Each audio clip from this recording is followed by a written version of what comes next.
Three men stood over a woman in the rain, laughing. Her wheelchair lay overturned 6 feet away. Her hands were bleeding from the pavement, and they were laughing, because they were certain nobody was coming. They didn't know about the man in the shadows. They didn't know about the dog. Emma Lawson had survived the accident that took her legs. She had survived 2 years of learning how to exist in a world that barely noticed her. But she had never faced men who wanted her dead for what she had seen. Ethan Cole had survived things that don't appear in any official record. 17 years of missions that never made the news. He thought that life was finished. Ranger thought otherwise. If you've ever been told your story doesn't matter, stay with this one. Subscribe to the channel and hit the bell so you never miss what's coming next. Drop your city and country in the comments. I want to see exactly how far this story travels. Like this video, if you believe the person everyone underestimates is the most dangerous one in the room. Because that's what tonight is about to prove. The rain had been falling for 3 hours before it turned mean. Not the soft coastal drizzle that Blackridge Harbor locals tolerated from October through March. The kind that beaded off rain jackets and collected in coffee cups left on porch railings. This was something angrier, coming in off the Atlantic in thick, diagonal sheets that bent the streetlights and turned the gutters into small rivers. The kind of rain that made people walk faster and look at the ground and nod at each other, which was exactly why Emma Lawson had chosen to stay late. The Blackridge Harbor Community Archive sat on the corner of Mercer Street and Route 9, a converted brick building that had been a textile warehouse before the harbor economy collapsed in the 80s and the city ran out of reasons to keep anything working. The archive smelled like old paper and damp concrete and the particular sadness of things that had been important once. Emma had loved it immediately when she interviewed for the position 2 years ago, 3 weeks after the Spinal Cord Rehabilitation Center finally cleared her for independent living. She worked the evening shift 4 days a week. Reference and cataloging, scanning old municipal records, matching physical documents to the digital index, corresponding with researchers who sent requests from universities she would never visit. Quiet work. Careful work. Work that required attention to detail and very little physical movement and zero interaction with people who might look at her the way people looked at her now, with that particular mixture of pity and discomfort that she had come to recognize the moment it appeared on someone's face. It was 8:47 p.m. when she heard the voices through the loading dock window. She almost ignored them. The loading dock behind the archive building faced the alley that ran between Mercer Street and the service road behind the Coastal Maritime Hotel, a 12-story property that had been sold twice in 5 years and currently sat about 60% occupied, the kind of place where business travelers chose the cheapest available room and never spent time in the lobby. The alley got foot traffic at strange hours. Deliveries. Kitchen staff taking smoke breaks. The occasional argument from the bar 2 blocks over. Emma's workspace was in the archive's rear room, adjacent to the loading dock. The window was high on the wall, above her eye level when she sat at her desk, but the frosted glass transmitted sound clearly enough. She had learned to filter it out. What she couldn't filter out was the name. Calloway doesn't want any more delays. He said the transfer happens tonight regardless of what the manifest says. She stopped typing. Calloway. Victor Calloway was the chairman of the Blackridge Harbor Development Authority. His photograph appeared in the archive's recent acquisition files approximately every 3 weeks. Ribbon cuttings, groundbreakings, charity galas, the visual documentation of a man who spent considerable energy ensuring his face appeared alongside the city's forward momentum. Emma processed those photographs without particular interest. He was exactly what he looked like, a 60-year-old man in expensive suits who had learned that money and authority were interchangeable if you held enough of both. She had also, 2 weeks ago, been cross-referencing a 1990s waterfront development file when she found a series of financial transfer documents that did not match the corresponding tax records by a margin of approximately $4.3 million. She had flagged the discrepancy internally, received no response, and quietly made a personal copy of the most relevant pages because something about the silence felt more informative than any reply would have been. She didn't move. Through the frosted window, the voices continued. 2 men, she thought, though there might have been a third who said very little. The conversation was brief and transactional, the kind of exchange between people who did not need to explain context to each other. A shipping container number. A time. A phrase she heard clearly. The girls don't move until the count is confirmed. Emma's hands went cold. She sat very still for a moment. Then she reached across her desk, picked up her phone, and opened the voice memo application. The loading dock door had a manual release on her side. She knew this because she used it on Thursday nights when the building's single accessible elevator was occupied by the archive director and his borderline hoarder habit of transporting acquisitions in bulk. She could reach the release bar from her chair. It opened the door approximately 4 inches before the chain lock caught. 4 inches was enough to improve the audio. She told herself she was being careful. She told herself she would listen for 30 seconds and then call the non-emergency police line. She told herself a lot of things in the 10 seconds it took her to cross to the door and ease the release bar down. The chain caught. The door opened 4 inches. Cold air and rain smell hit her face. The voices were closer now, coming from the concrete overhang directly outside. 2 men sheltering from the weather, using the building as cover. She held her phone at the gap and let it record. She got 47 seconds before the door hinge made a sound. It was a small sound. A slight protest from aging metal that she had never noticed before because she had never tried to hold the door open silently, while rain and wind pushed against the other side. A squeak, maybe 3/4 of a second long, barely audible over the weather. But the voices stopped. Emma pulled the phone back and let the door swing shut. She reversed 2 feet from the door, turned, and moved toward her desk with the controlled efficiency that 2 years in a wheelchair had made automatic. The constant background calculation of space and angle and momentum that she performed without thinking now. The way people without mobility impairments thought about walking. She heard the exterior handle being tested. The chain lock held. She was at her desk, phone face down, hands on her keyboard, when the door opened again from outside. Someone had gone around to the alley access, which was not chained. The loading dock fluorescence flickered on from the motion sensor. 2 men. One heavy-set, wearing a maritime hotel jacket over street clothes, with the look of someone who had spent time in correctional facilities, not the nervous energy of someone new to consequence, but the flat watchfulness of a person who had learned to read rooms quickly. The other was younger, taller, with a jaw that seemed slightly too wide for his face, and eyes that moved to Emma and then immediately around the room before coming back to her. "Archives closed," the heavy-set one said. "I work here." Emma kept her voice level. "Evening shift. I'm just finishing up the indexing run." He looked at her, looked at the wheelchair, looked at the door she had been near. "That door chained? It's always chained on the inside after 6. Fire code." The younger one had moved to the door and was looking at the chain without touching it. He turned back and his expression was not aggressive, which was almost worse. It was assessing. The look of someone solving a problem. "You hear anything out there?" the heavy-set one asked. "Rain," Emma said. "It's been loud all night." Another moment of silence. The younger one crossed to her desk and looked at the surface. Papers, reference binders, her archiving laptop, the small lamp, the ceramic mug of tea she had stopped drinking an hour ago. He did not look at her phone because her phone was face down and partially under a folder. "You work here alone?" "Director's upstairs."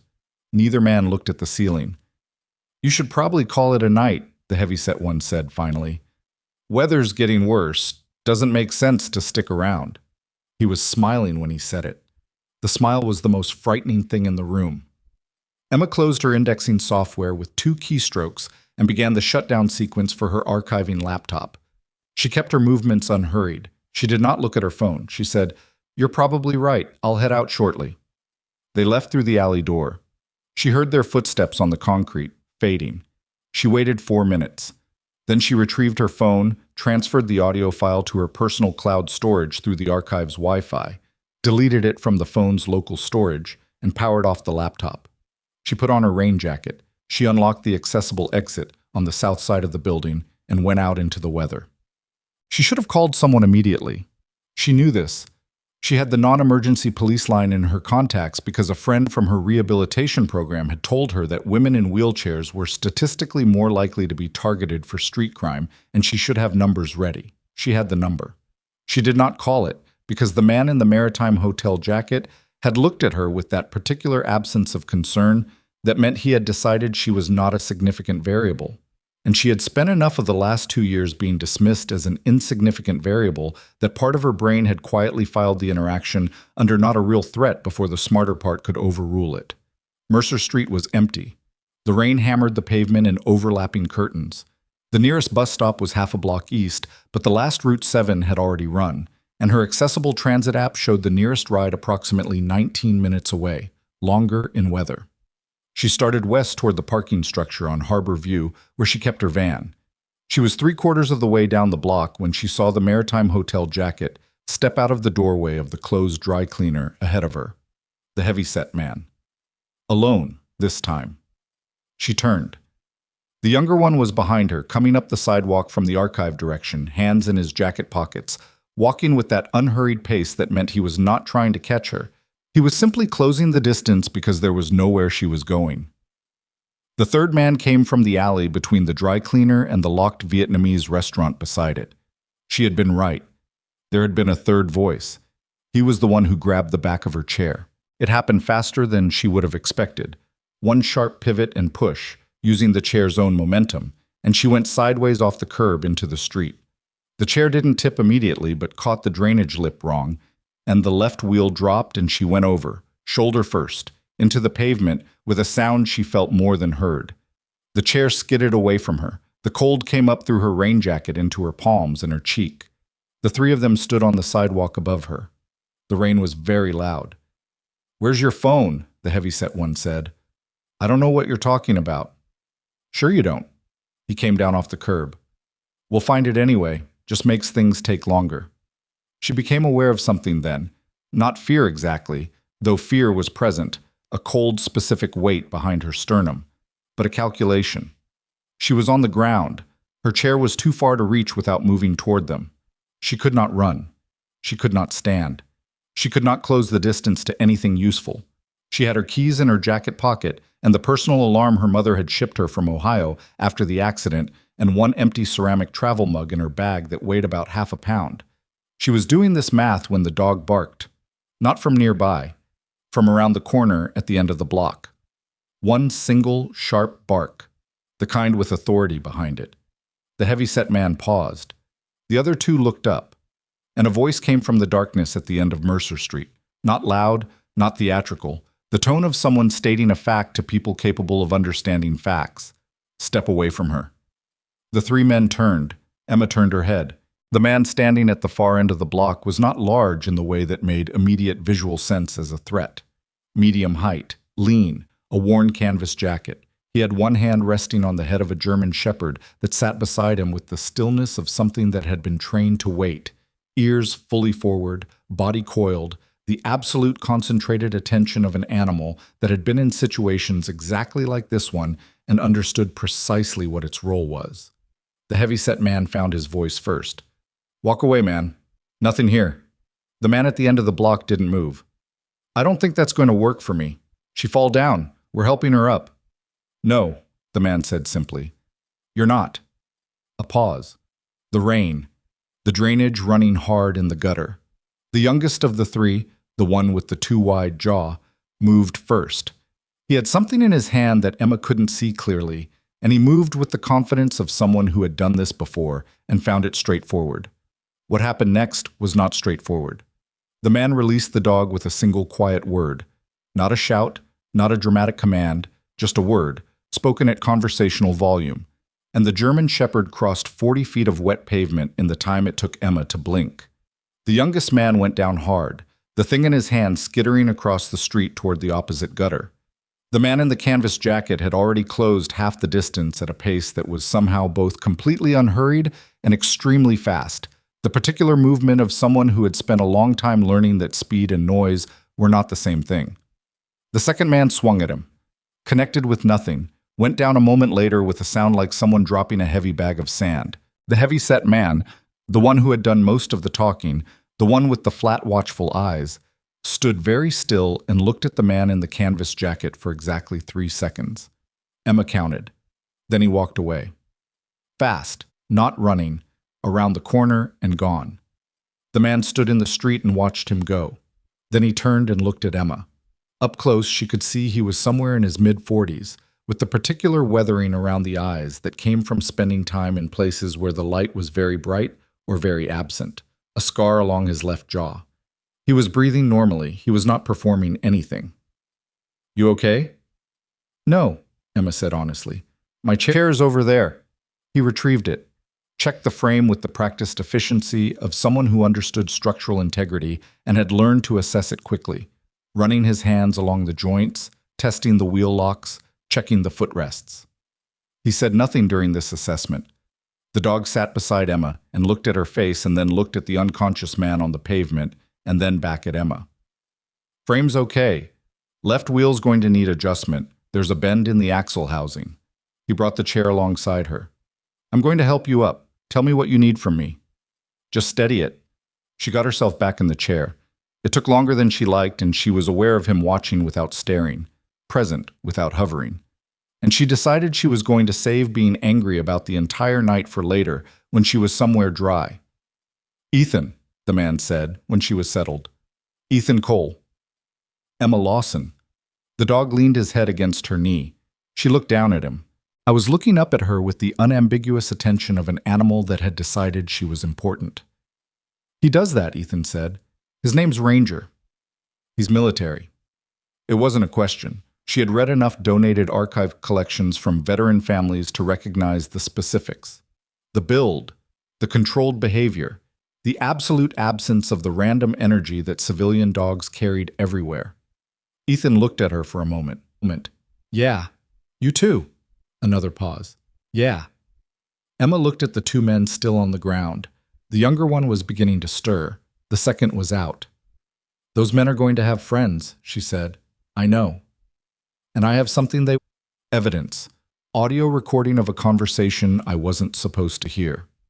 Ethan looked at her, looked at the corner where the heavy-set man had disappeared. You should probably tell me about that, he said. Probably, Emma agreed. Ranger pushed his head more firmly against her knee. The rain continued its assault on Mercer Street, indifferent to all of them. Emma reached into her jacket and produced the personal alarm her mother had sent from Ohio. She had never used it. She looked at it for a moment and then put it back. She didn't think she was going to need it tonight, but she was also beginning to understand that tonight was not going to be the end of anything. It was the 47 seconds of audio, the shipping container number, the phrase she couldn't unhear. The girls don't move until the count is confirmed. She pulled out her phone and opened the cloud storage app. The file was there, backed up, safe. She showed Ethan the screen. He looked at it, then at her. How long have you had this? About 45 minutes. He absorbed that, looked at the corner again, looked at the two men on the ground, one of whom was going to be mobile again in the next 90 seconds. We need to move, he said. I know, Emma said. I know we do. She looked down at Ranger one more time. The dog was still watching her. Not the men on the ground, not the dark corner where the third man had disappeared, not Ethan. Her. Like he had already decided which person in this situation needed watching most. Like he had already decided she was worth it. That was when Emma Lawson, who had spent 2 years convincing herself that quiet and invisible was the safest possible way to exist in a world that had already taken enough from her, felt something shift behind her ribs. Not courage. Not yet. It was too early for courage. But the first small precursor to it. Something that felt like, not this time. The heavy-set man's footsteps had long faded. Somewhere in the Maritime Hotel, or in whatever building he returned to, a phone was ringing. And the man on the other end of that call was going to hear that a woman in a wheelchair had not stayed quiet and had not stayed down. Emma didn't know yet what that would set in motion. But Ranger did. His ears went back. His body went still. And the low sound that built in his chest was not a bark. It was something older and more specific, the sound of an animal that had learned to read the air and had found something wrong in it. Ethan put his hand on the dog's back. We need to go, he said quietly. Right now. Ethan moved first, putting himself between Emma and the far end of the street while Ranger completed one tight circuit around both of them. Nose low, ears rotating, reading the air the way he had been trained to read it across 3 deployments and environments where the difference between a clear route and an ambush was sometimes nothing more than a change in wind direction. Van, Emma said. Harbor View parking structure, level 2. How far? Block and a half west, then north on coastline. He didn't tell her whether that was acceptable or not. He simply moved, staying slightly ahead and to her left. Not hovering, not pushing the chair, just occupying the space that gave him the best sight line down the cross streets, while Ranger worked the perimeter with that loose, business-like efficiency that had nothing in common with the way pet dogs explored new environments. Ranger wasn't curious. He was checking. The parking structure was 4 stories of bare concrete and poor lighting, the kind of municipal infrastructure that existed in every mid-size American city that had built optimistically in the 1970s and then run out of maintenance budget around 1994. Level 2 smelled like motor oil and standing water. Emma's van was a dark blue modified Chrysler with hand controls and a rear lift, one of the back wheel wells rusting at the seam in a way she kept meaning to address. She got the lift down and was inside before Ethan said anything. "I'll follow in my truck," he said through the open passenger window. "Don't stop anywhere. Don't go home." "Where am I going?" He gave her an address on the north end of Portsmouth Road. Said it once. She put it in her phone without asking what it was. She watched him and Ranger disappear toward the stairwell. She sat for a moment in the quiet of the van, rain hammering the concrete ceiling above, and looked at her hands. The left palm had road rash from the fall. She hadn't noticed the pain until now. The blood had dried in thin lines across the heel of her hand. She put the van in drive. The address was a single-story house at the end of a gravel road where the residential street died and the scrub pine took over, the kind of property that backed up against a drainage easement and had probably cost very little when someone bought it because it was adjacent to nothing that mattered, no landscaping, motion sensor lights that came on when she pulled in, yellow light, not white, which she understood after a moment was a deliberate choice. White lights destroyed night vision. Yellow didn't. Ethan's truck was already there. A 10-year-old F-150 with government plates that had been painted over imperfectly, the rectangular outline of the original plate frame still faintly visible under the gray. Inside the house was the opposite of what the exterior suggested. Not decorated, there was nothing on the walls except one topographic map of the regional coastline with handwritten notations in red marker, but organized with a precision that communicated something specific about the person who maintained it. Nothing wasted, everything placed where it could be found quickly. A long workbench along the back wall of the main room held what appeared to be radio equipment and a laptop connected to an antenna array, and there were clear bins stacked underneath labeled with masking tape and black marker. MED, comms, ops, legal. The legal bin was empty. Ranger was at his water bowl when she came in. He lifted his head, confirmed she was the person who had arrived, and went back to drinking. "Sit wherever works," Ethan said from the kitchen. He was running his hands under the tap. She noticed blood on his knuckles for the first time, not much, but present. "You want coffee? It's the only thing I have that's ready." "Yes." She positioned herself at the end of the workbench where she could see both the front door and the hallway. She wasn't certain why she chose that spot. Some instinct she hadn't known she possessed until 30 minutes ago. He came back with 2 mugs and set one at her level on the workbench without being asked. She noticed that too. "Play me the audio," he said. She pulled it from cloud storage and played it through the phone speaker. 47 seconds. 2 voices. The heavy-set man was the one who spoke most. She recognized it now. And the ambient sound of rain on concrete and what might have been a vehicle idling nearby. Ethan listened without moving. When it finished, he said, "Play it again."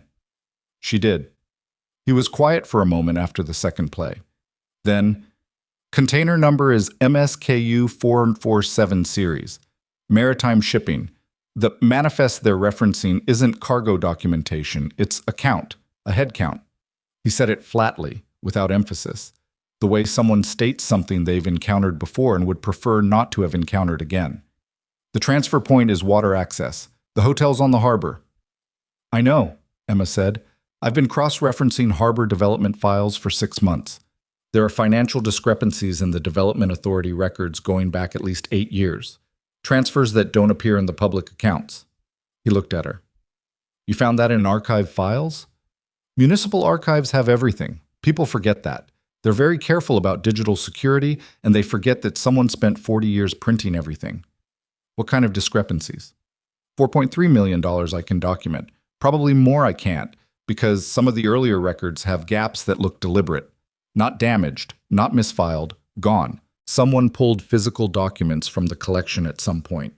There are index cards with no corresponding folders. Ethan set down his coffee. He picked it up again. He was thinking about something that wasn't entirely about what she'd just told him. She could see it. His attention had gone somewhere internal, some cross-reference happening in a part of his mind she didn't have access to. "Victor Calloway," she said. "That's whose name I heard." "I know who Calloway is." She waited. He didn't elaborate. "Ethan. He's been on the Development Authority for 11 years. Before that, he was a private contractor, defense logistics." He said the last two words in the same tone people used for things that describe themselves accurately and completely. "I know his name because I was briefed on him once. Briefly, 7 years ago." "Briefed by who?" "By people who no longer work for the organizations that briefed them." He looked at her. "It's complicated and I don't fully understand it, which is the honest answer." "Were you briefed because of what he was doing or because of what you were doing?" Another pause. Longer this time. "Both, probably," he said. She stayed the night. Not because he asked her to.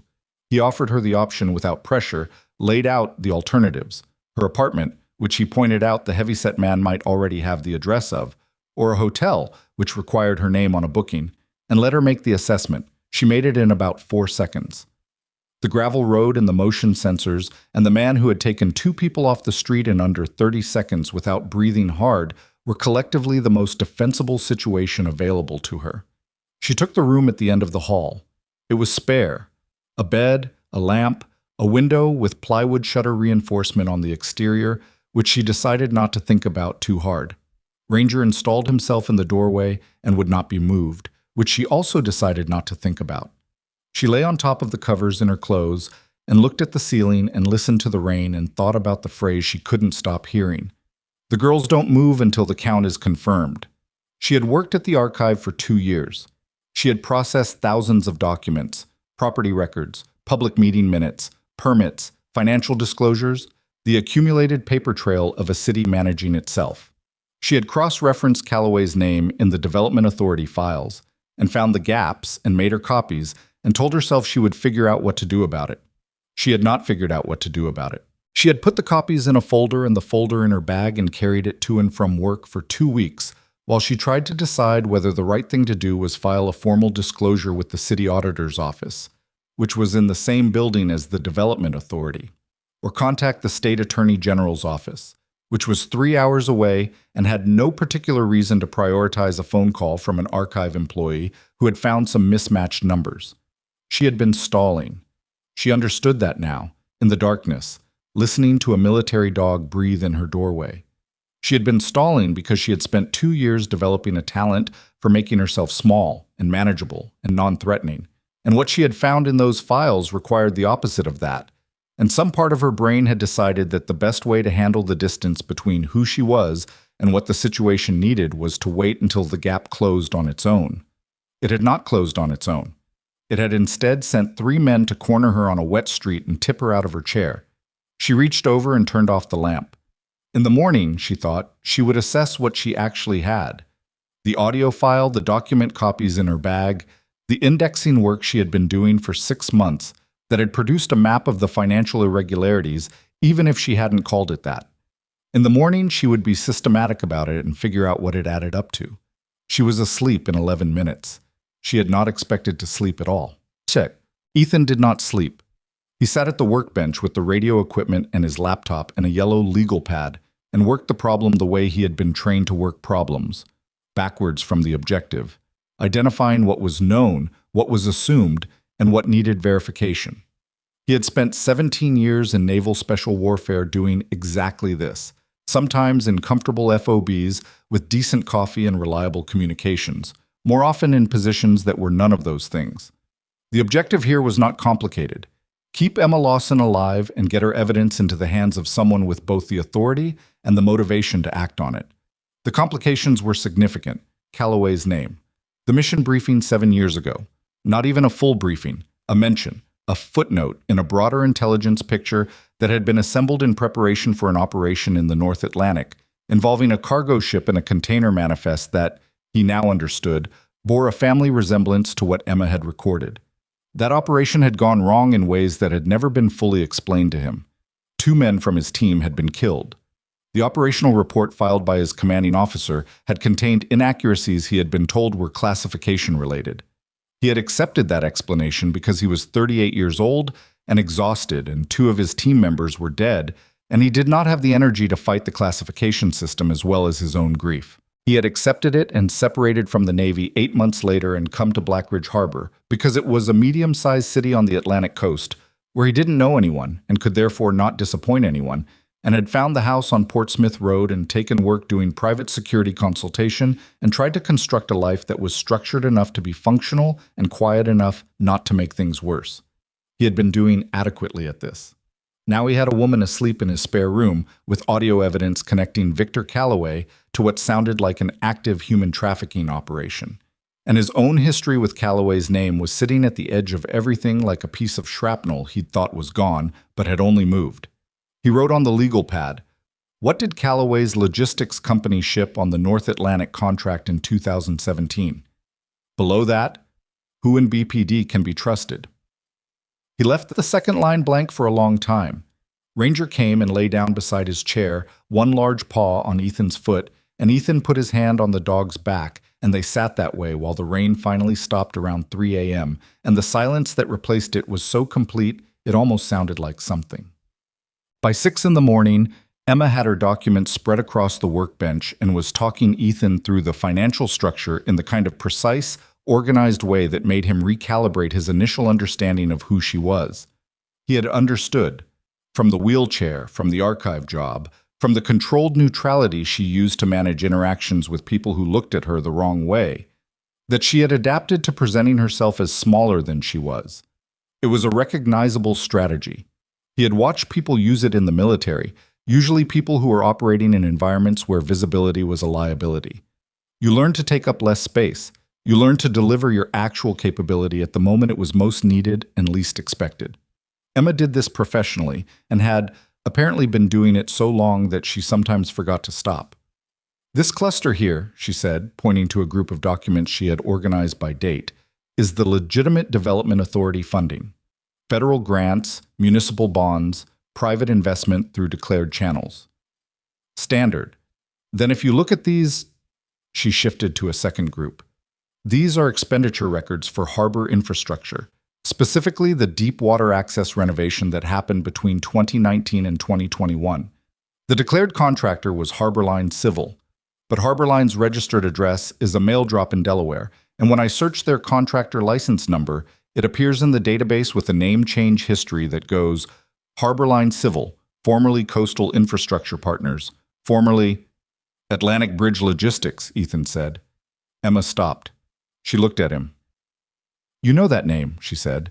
"It was Calloway's company. Before he transitioned to the Development Authority role, he sold his private contracts, supposedly." He looked at the documents. "Show me the date of the final Harborline payment." She found it. October 2021. He looked at it for a moment. Then he turned and went to the OPS bin under the workbench and came back with a folder that was thinner than she expected, maybe 12 pages. He put it on the bench beside her documents. "I shouldn't have these," he said. "I kept copies I wasn't supposed to keep because I didn't trust the official record. They're partial. They're missing the classification appendix." She looked at the top page. It was a mission summary document, heavily redacted, with a date of September 2017 and an operation code she didn't recognize. 2 names in the personnel section had black bars over them. 3 others were legible. The third one was Cole, E. Staff Sergeant, SEAL Team 6. "This is you," she said. "That's me." She read what was legible. Most of the operational detail was redacted, but the summary section at the top referenced a North Atlantic interdiction operation, a cargo vessel, and a target package that had been incomplete at time of execution. The outcome section contained one unredacted line, "Objective not achieved. Casualties 2 KIA." Below the outcome section, someone had written in the margin in pencil, "Not redacted, apparently overlooked. Manifest discrepancy flagged, not resolved." Emma looked at that penciled note for a long moment. "Manifest discrepancy," she said. "The head count was wrong. We were told the vessel had 11 people. It had more. The operational plan assumed 11. The reality was..." He stopped, started again. We lost time and we lost position because the numbers were wrong, and that's when Garza and Okafor went down. He said the names carefully, the way you said names you had not stopped carrying. The inaccurate manifest came from the intelligence package. The intelligence package came from a contracted logistics firm that was handling the coordination. Atlantic Bridge Logistics. I didn't know that in 2017. I didn't find out until last year, when a former analyst I trusted sent me a package. Unofficial. She said she'd found the connection while working on something else and thought I deserved to know. He looked at the documents. 3 weeks after she sent it, she moved apartments and changed her number. I haven't been able to reach her since. Emma sat with that for a moment. Calloway gave your operation a bad head count, she said. Deliberately. I don't know if it was deliberate, but you think it was. He didn't answer. She looked at the penciled note again. Manifest discrepancy flagged, not resolved. Someone had flagged it, and someone had decided not to resolve it, and 2 men named Garza and Okafor had died in the North Atlantic at an age she didn't know and wouldn't ask about right now. Okay, she said quietly. He looked at her. Okay, she said again. Then what I have and what you have are part of the same picture. And the people who came after me last night aren't going to stop because they scared me, because I didn't stay scared, and they're going to know that by now. She started organizing her documents back into their groups with the methodical precision she used when she was working, not because this was the right moment for tidiness, but because her hands needed to be doing something. So we need to figure out who we can take this to and what form it needs to be in before we take it. Local PD is not an option. I know. Calloway's been on the Development Authority for 11 years. He's a major donor to city council races. The deputy chief is on the Harbor Renovation Committee. She paused. I read the city council minutes for the last decade as part of my job. I have a very clear picture of who knows who. Ethan was quiet for a moment. State police? Possible, but it depends entirely on which unit and who's running it. If it goes to the wrong person and there's a political connection, then we're worse off than before. He stood up and went to the coastal map on the wall and studied it for a moment. I have one contact, former teammate. He left the teams and went into federal law enforcement. He's been with the FBI field office in Portland for 3 years. He turned. I trust him. But reaching out to him exposes us, because the moment I flag it to him, there's a record. He could be watched. Or the communication could be monitored at my end. They know where Emma Lawson works. They may already know more. Emma thought about this. She thought about the 2 men from her building, the super, who had master key access and had been unusually friendly since she moved in, which she had attributed to general neighborliness and was now reconsidering, and the woman at the transit authority who processed her accessible transport account and would have her regular routes and pickup addresses. What does Ranger track? She asked. Ethan looked at the dog. Ranger was at the window, which Ethan had opened 2 inches at the bottom, looking out at the gravel road and the pine scrub, ears rotating in opposite directions the way dogs did when they were processing 2 separate sounds simultaneously. He was trained for personnel tracking and narcotics detection. Harbor applications specifically, the team used him on vessel interdictions for 2 years. He paused. He can also track through water-adjacent environments, salt air, tidal flats. He doesn't lose scent the way some dogs do near water. Emma looked at the map on the wall, at the harbor, at the Maritime Hotel and the deepwater access that Harborline Civil had renovated for $4.3 million that probably hadn't cost anywhere near $4.3 million to actually build. If there's a vessel and a scheduled transfer, she said slowly, and we have Ranger. We're not there yet, Ethan said, firmly enough that she understood he meant it, but not dismissively. We establish comms first. I reach out to Hendricks, my FBI contact, through a channel that's as clean as I can make it. You catalog everything you have in a form that can be transferred electronically, and physical copies go somewhere outside this location. He looked at her. You said you backed up the audio file. Cloud storage. What account? Personal. Not connected to the archive system. What's the password security? She told him. He told her to change it from something else, which was mildly insulting and also probably correct. She changed it on her phone. I need to go back to the archive, she said. Not yet. Ethan, There are 6 months of indexed records on that system that document the financial pattern. If someone accesses the archive remotely and wipes that index, I lose the organizational structure. I can rebuild it from physical documents, but that takes time we might not have. He thought about it. Tonight, after business hours. I go with you. You don't have to. I know. He picked up his coffee. I'm going to anyway. Ranger made a sound at the window. Not a bark. Something lower, more deliberate. He stepped back from the window and looked at Ethan. Ethan was at the window in 4 steps, standing to the side of the frame. Emma moved back from the workbench, giving herself clearance from the window line. She had done that automatically. She noticed that she had done that automatically and filed it under a growing category of things she was going to think about later when there was time. Ethan watched the road for a full 20 seconds. Then, deer. He exhaled once.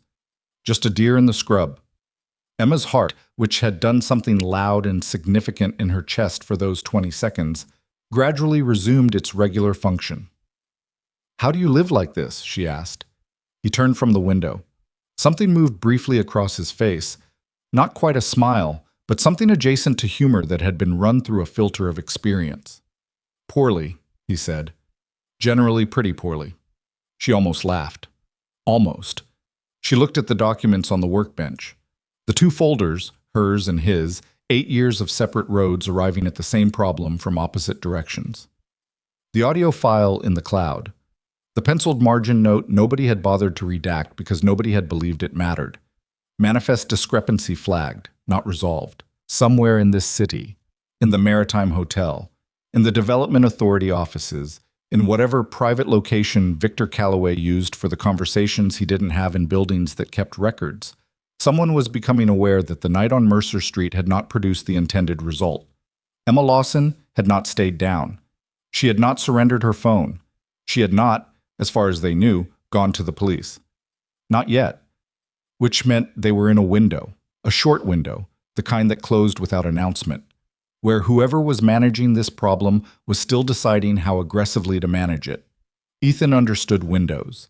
He uncapped a black marker and went to the coastal map on the wall and wrote a number in the corner, small and neat, 72 HRs. Emma looked at it.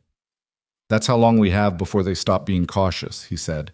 She looked at the number, at the map, at Ranger, who had returned to this window and was watching the gravel road with that absolute, tireless attention that asked nothing for itself and never flagged. Then we'd better be fast, she said. She turned back to the documents and began organizing them again, but differently this time. Not by date, not by document type, but by what they proved, building an architecture of evidence that could stand on its own when she wasn't there to explain it.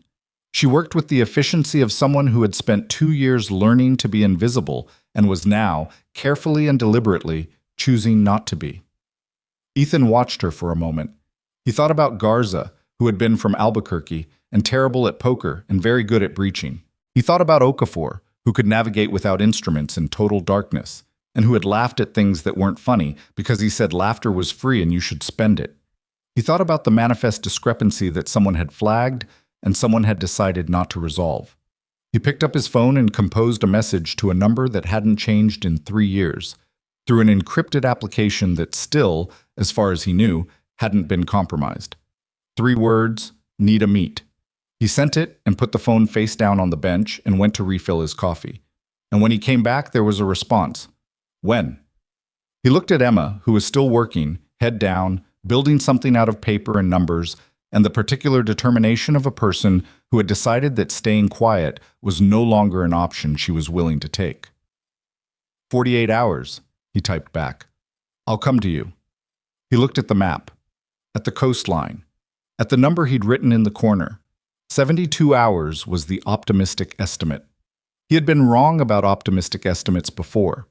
He hoped he wasn't wrong about this one. Ranger turned from the window, crossed the room, and lay down between Ethan's chair and Emma's position at the bench, closing the distance between them, making himself the point at which their 2 separate situations became one. He was good at that. He had always been good at that. Hendricks didn't respond for 6 hours.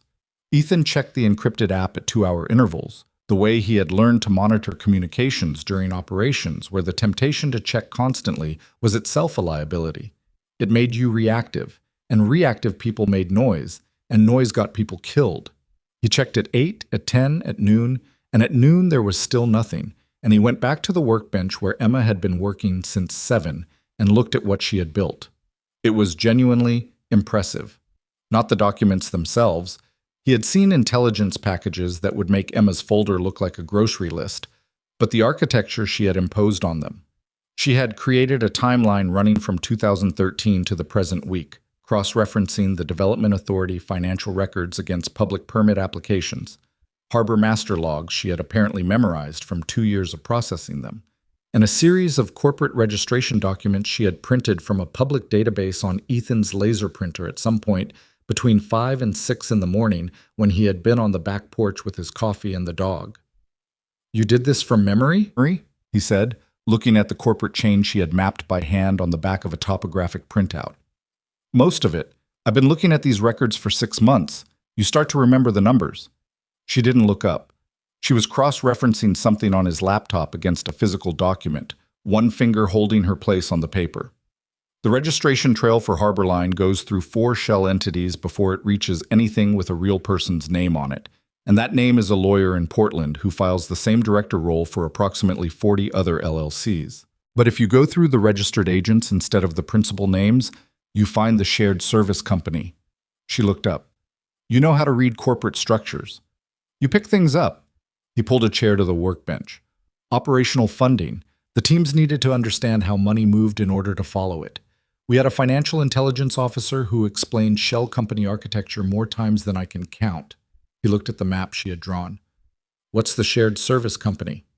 "A registered agent firm called Pelican Business Services, based in Wilmington. They appear in 6 of the 9 entities I've identified in the Callaway network.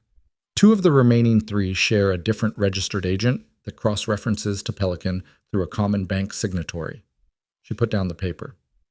"I can't prove Victor Callaway controls all of these entities with what I have. I can show that they are connected to each other, that they received payments from the Development Authority for work that was either not performed or performed by subcontractors who aren't named in any public documentation, and that the financial pattern is consistent across 8 years. What I cannot show is intent, or the connection between the financial structure and what's happening on the water." The audio. "The audio has Callaway's name spoken by an unidentified voice in reference to a shipping transfer. It's corroborating, but it's not standalone proof." Ethan looked at the timeline. 2013, the first irregularity she had found. 2017, his mission. 2019, the harbor renovation contract. 2021, the final Harborline payment. The present week, a conversation in an alley about girls who don't move until a count is confirmed. 8 years, one continuous line. "What we need," he said, "is the vessel." "I know." "Or a witness from inside the operation." "I know that too." She closed the laptop. "Ethan, the archive index.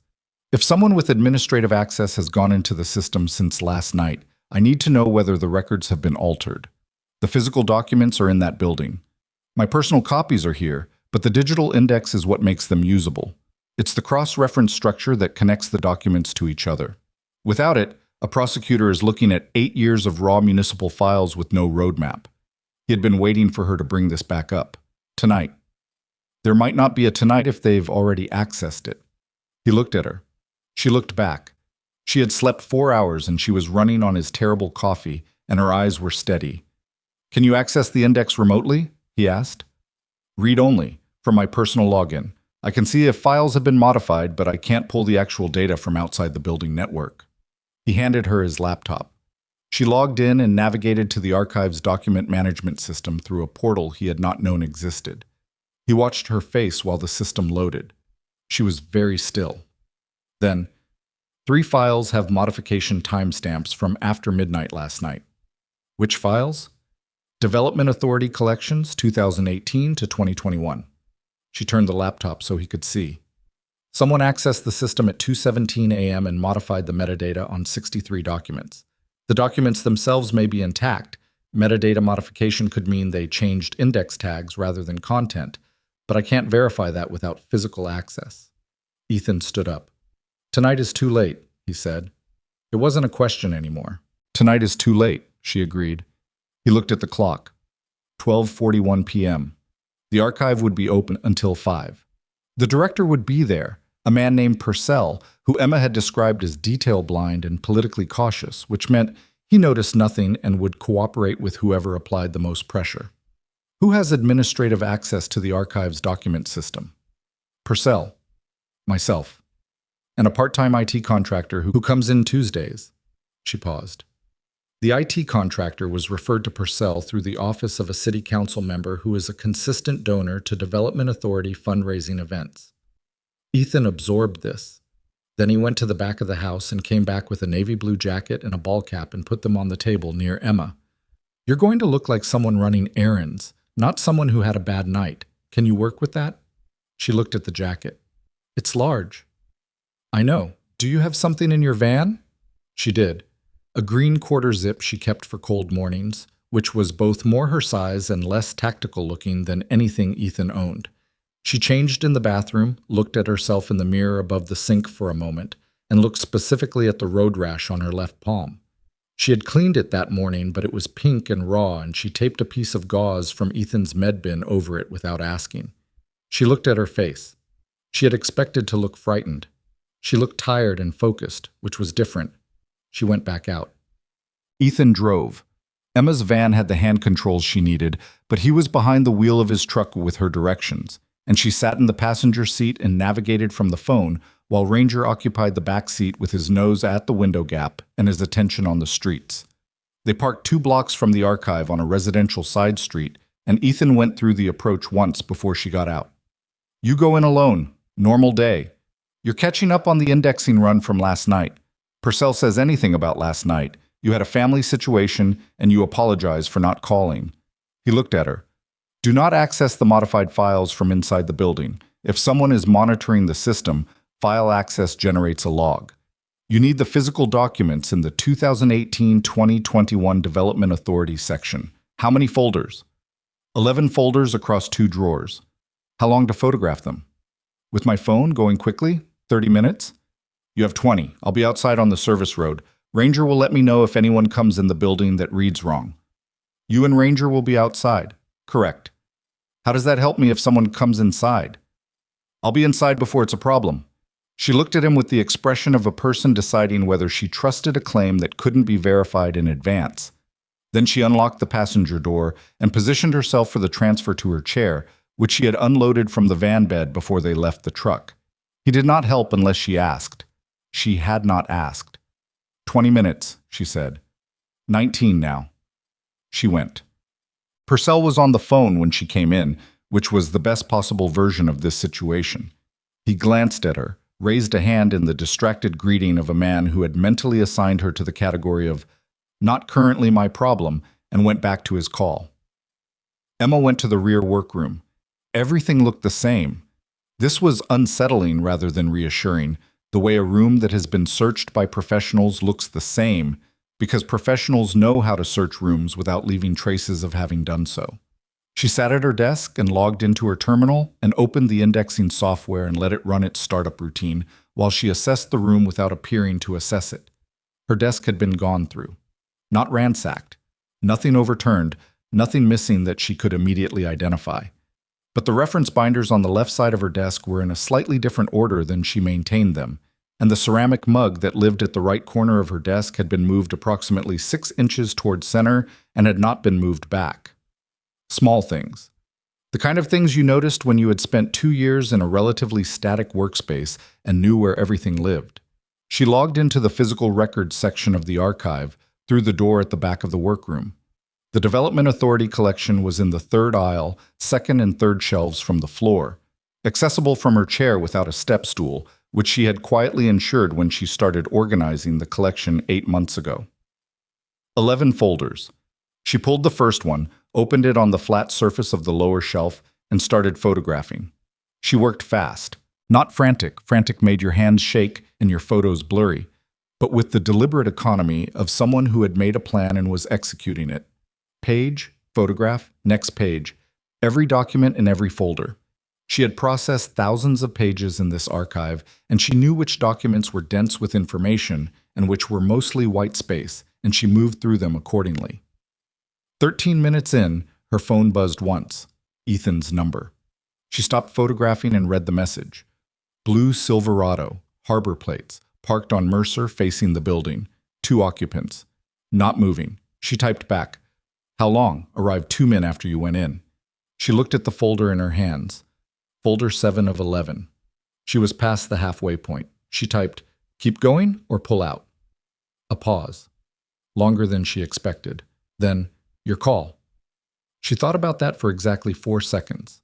Then she put her phone in her jacket pocket, opened folder 8, and kept going. 1. She was on folder 10 when she heard the front door of the archive. Not Purcell. He moved with the particular shuffle of a man who had been wearing the same style of shoe for 30 years. These were heavier footsteps. 2 people, moving with a purpose that was not the purpose of someone coming to research property records. She closed folder 10, replaced it, moved to the end of the aisle. The workroom door was open, which meant she could hear Purcell's voice. Certainly, yes, I can check what we have on file. If you want to come in, the archive records are, we're looking for an employee. Emma Lawson. A voice she didn't recognize, flat, official sounding without being specifically official, the tone of someone who had learned to use authority as a presentation rather than a credential. Has she been in today? Emma? I haven't seen her actually. She didn't come in last night as scheduled, and I haven't. If she comes in, we need you to contact this number immediately. A pause. Can I ask what this is regarding? It's a routine matter, nothing to be concerned about. Emma was at the far end of the records aisle, the accessible exit. The south door she used on Thursday evenings when the elevator was occupied was 12 feet away down a cross aisle. She had used that door so many times that she knew the push bar made no sound on the way out. She also knew that the south exit emptied onto the alley on the wrong side of the building from where Ethan was parked. She texted one word, south. She heard Purcell say something about being happy to help and the footsteps beginning to move. Not toward the records room, toward her workstation, she thought. They would find the terminal still running, the indexing software still open. She pushed through the south exit, cold air. The alley behind the dry cleaner, the same one that looked onto Mercer from the other end. She moved east, away from the Mercer Street frontage, toward the service road that ran behind the block. Ranger appeared at the mouth of the alley before she had covered 20 feet. He came at a fast trot, not running, with the purposeful efficiency of a dog executing a task. He reached her and fell in beside her chair, and they moved together toward the service road where Ethan's truck was pulling in, still rolling when she reached the passenger door. Blue Silverado, she said as he helped her chair into the truck bed. It's still out front. They sent people inside. I know. They asked Purcell for me. She got into the passenger seat. They had my name. He pulled out of the service road and went north, away from the harbor, through a residential grid that he navigated without consulting his phone. She understood, watching him, that he had already planned multiple routes out of this area, had planned them, probably, before they had left Portsmouth Road. The same way he had posted Ranger to watch the building from a position that gave the dog sight lines to both entrances. She did not ask him how long he had been doing this, living with that kind of automatic operational overlay on every environment he entered. She thought she was beginning to understand what he had meant when he said generally pretty poorly.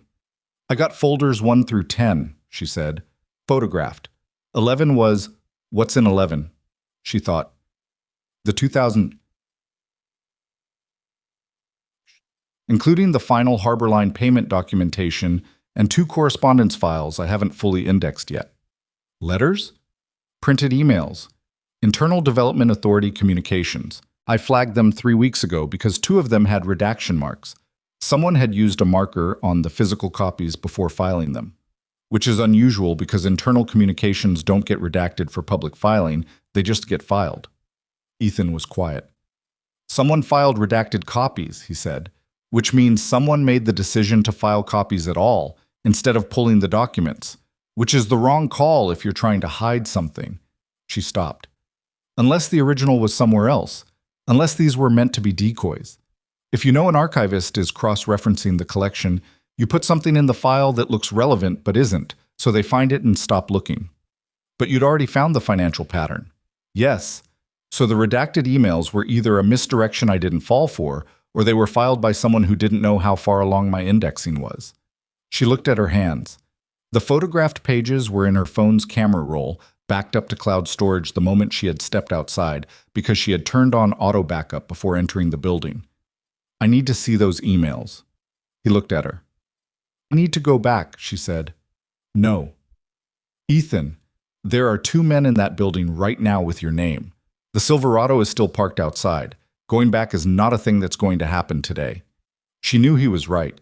She also knew that the emails in folder 11 were the piece of the pattern she hadn't been able to close, and that whatever was under the redaction marks was the reason someone had decided, the night after she overheard that conversation, to send people to a community archive to look for her. Not to the harbor, not to any financial institution, to a municipal archive to look for a woman in a wheelchair who cataloged old records, which meant they knew specifically what she had found and they knew it mattered. Her phone buzzed. Not Ethan's number. Unknown. She showed him the screen. He shook his head once, fractionally. She declined the call. 3 seconds later, it buzzed again. This time, a text from the unknown number. The audio file you uploaded last night has been accessed from an unrecognized device. Change your password immediately. She stared at it. That's not from the cloud service, she said. The cloud service sends security notifications from a system address. It's social engineering. They're trying to get you to open an app or click a link. I know what social engineering is. She looked at the text. But it means they know I have an audio file and they know I uploaded it to cloud storage. The only way they know the specific detail about a file upload is if someone monitored the archive Wi-Fi after midnight. She looked at Ethan. They pulled logs from the archive network. He absorbed that. Which means they have someone inside City IT. Or they have access to City IT, which is easier and doesn't require a person. She turned the phone face down. They know what I have. They don't know where it is now or how much of it I've shared. Keep it that way. His own phone lit up on the center console. He picked it up without slowing down. Read the screen. His face changed. Not dramatically, not the way a civilian face changed when news arrived, but a slight tightening around the eyes that she was beginning to read as his version of a significant reaction. Hendricks, he said. He responded. He wants to meet, tonight. He put the phone down. Portland, 6 hours. She looked at the phone on the console. That's fast. For 6 hours of silence, that's a fast response. I know. Do you think the contact is clean? He was quiet for a moment. Outside, the residential streets gave way to a commercial stretch, and then a patch of light industrial buildings. The kind of neighborhood that existed in a city's grid as a transition between zones that had once been used for things nobody needed anymore. No, he said finally. I don't know. I trust Hendricks. I don't know who's watching Hendricks. He exhaled. We go anyway, with precautions. She was about to say something when Ranger, who had been silent in the back seat for the entire drive, made the sound again, the low, layered sound that was not a bark, that she had first heard on Mercer Street and had since come to understand was his warning register. Not alert, not aggression. Something between the two. Something that said, this thing in the air is wrong. Ethan checked his mirror, a dark blue SUV, 3 cars back. How long? Emma said. Since the service road. They picked us up when I came out. Possibly. He changed lanes without signaling, crossing to the right at a gap that was tighter than comfortable. The SUV changed lanes a beat later, maintaining the interval. Or they had eyes on the service road independently, and we walked into it. He checked the mirror again. Either way. He turned right at the next intersection without slowing to a full stop. The SUV turned. He went left on a smaller street. The SUV followed, but the interval had narrowed. They were less concerned with subtlety now. Options, Emma said. It wasn't a question. It was the word of someone who wanted to be part of the solution and was waiting for information to work with. 2. Heavy traffic public area where they can't move on us. Or lose them before we get back to Portsmouth Road. She opened the Maps app. There's a hospital complex off Route 7, 2 miles north. Parking structures with multiple exits, permanent security presence, cameras. She looked up. People in wheelchairs don't look unusual at hospitals. Callaway has city connections, not necessarily hospital. It's also on a state road, state jurisdiction. He looked at her. Different chain of command from city police, she said. If something happens on hospital property or a state road and it goes to state incident reporting, it doesn't automatically route through anyone connected to the city council or the development authority. He turned north. The SUV turned north. Ethan made 3 more turns in the next 90 seconds, each one at a speed that was pushing the boundary of what was safe without crossing into what was reckless. And the SUV matched everyone. They were not pretending now. They were simply following, openly, with the confidence of people who believed they had enough assets deployed that staying with the vehicle was sufficient, regardless of where it went. They're not trying to stop us, Emma said. No. They're tracking us. They want to know where we go. Which means they don't know about Portsmouth Road yet. He checked the mirror. Or they do, and they want to know what else we have. If they track us to Portsmouth Road, they won't.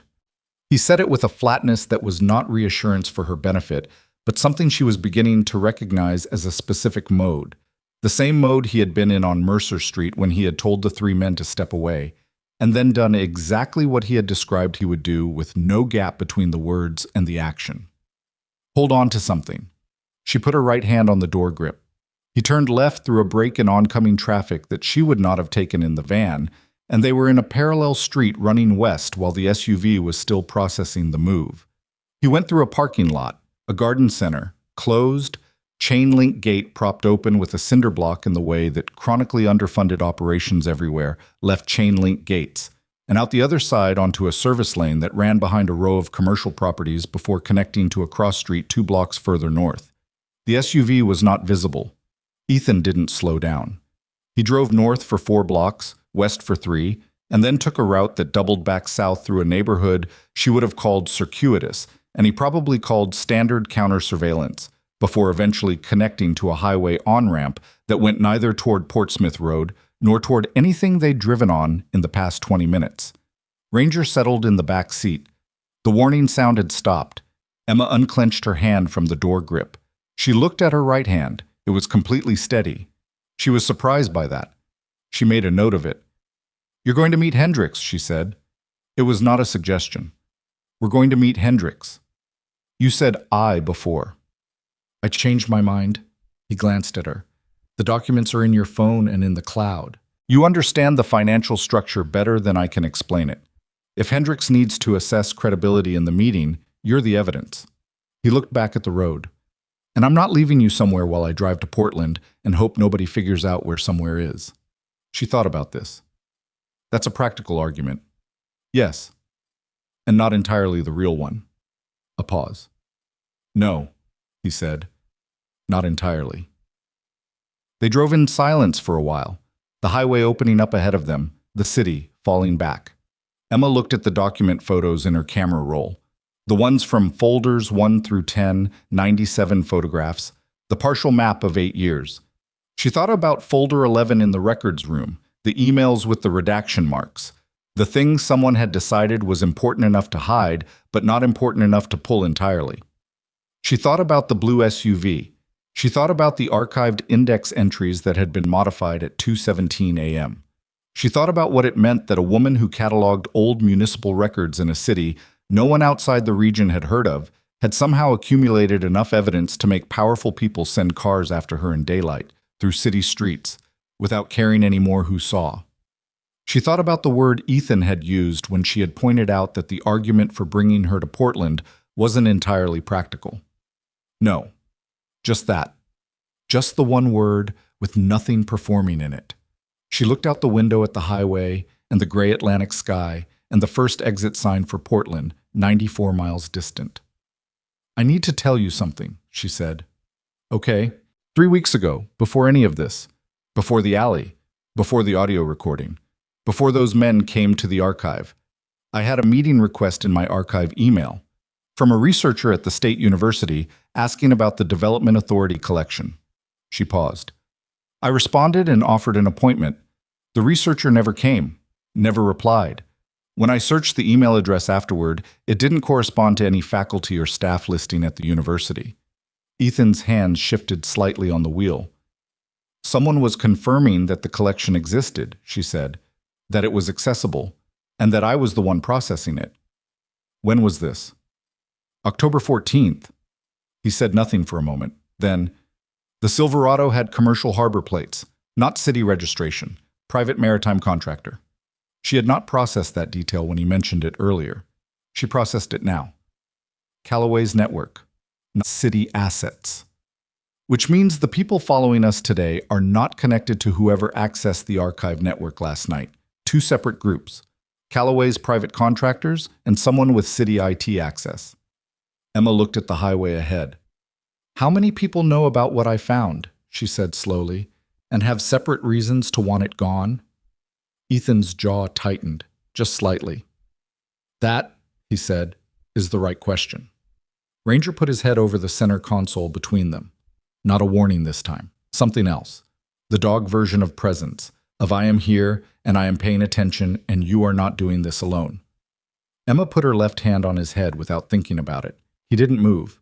She left her hand there. The highway carried them north, toward Portland, toward Hendricks, toward whatever the 6 hours of silence before his response had contained. The sky over the Atlantic was the color of old pewter, heavy and low, the kind of sky that didn't promise anything. Emma looked at her phone, at the 97 photographs, at the audio file still sitting in cloud storage, 47 seconds of two men in a rain-soaked alley talking about a count that had to be confirmed before the girls could move. She opened the audio and listened to it again for the fourth time. Then she closed it and opened the photographs, beginning with folder 1, reviewing what she had, understanding for the first time with complete clarity what she was going to do when she sat across from a federal agent she had never met, and made the case that the city she had chosen to disappear into had been quietly consuming people for years. She was going to be precise. She was going to be thorough. And she was not, under any circumstances, going to let anyone in that room make the mistake of thinking that what sat across from them was anything less than the most dangerous thing a careful, underestimated, deeply patient person could become. Someone who had been paying attention the entire time. The FBI field office in Portland occupied the 7th floor of a federal building that smelled like recycled air and institutional carpet cleaner, the kind of building that communicated the federal government's relationship with its employees through fluorescent lighting and drop ceilings. They arrived at 7:43 p.m. after parking the truck in a commercial garage 4 blocks away and walking, Emma rolling, Ethan and Ranger flanking, through a route that added 11 minutes to the trip but crossed 2 intersections with state traffic cameras and past a fire station, all of which Ethan noted without explaining until she asked, and he listed them with the matter-of-fact brevity of someone who had been thinking about witness credibility and recorded presence for the last 94 miles. Hendricks met them in the lobby. He was not what she expected. Mid-40s, shorter than Ethan by 3 inches, with a build that had once been athletic and had since redistributed itself toward the middle with the particular resignation of a man who spent most of his time sitting at a desk and had made peace with that. His suit was federal employee quality. Not bad, not good, exactly sufficient. He had a face that was designed to be forgotten, which Emma suspected was a professional asset, and eyes that were cataloging her and her chair and Ranger and Ethan's jacket and the position of everyone else in the lobby before he had finished extending his hand. Emma Lawson, he said, shaking it. Marcus Hendricks. She goes wherever we go, Ethan said, meaning the conference room. It wasn't a question. I figured. Hendricks looked at Ranger. The dog's going to cause me paperwork. The dog goes too. A pause. Hendricks looked at the lobby security desk, made a calculation and said, Service animal. Correct, Emma said. He led them to a conference room on the 7th floor with a window that looked north over the Portland waterfront. There was a speakerphone in the center of the table, a whiteboard along one wall, and nothing else. The room had been cleared, she realized, of the kind of incidental material that accumulated in working spaces. Someone had prepared this room for this meeting, which meant Hendricks had known for longer than 6 hours that this meeting was a possibility. Sit, Hendricks said, then catching himself, I know what you mean, Emma said, and positioned herself at the table end where she could see the door. Hendricks sat across from Ethan. He opened a folder, thin, maybe 8 pages, and put it on the table and left it closed. He looked at Ethan first. How bad? He said. Bad, Ethan said. Show him. Emma opened her phone and began laying out what she had built on the truck's center console during the drive north. The financial structure, the corporate chain, the timeline, the audio file. She talked Hendrik through it the same way she had talked Ethan through it that morning, with the same precision and the same organizational logic, but this time she watched his face the way she had learned in 2 years of archive work to watch the faces of researchers encountering primary sources, looking for the moment when they stopped reading what the document said and started understanding what it meant. That moment happened when she reached the Harbor Line to Atlantic Bridge connection. Hendricks put his hand flat on the table.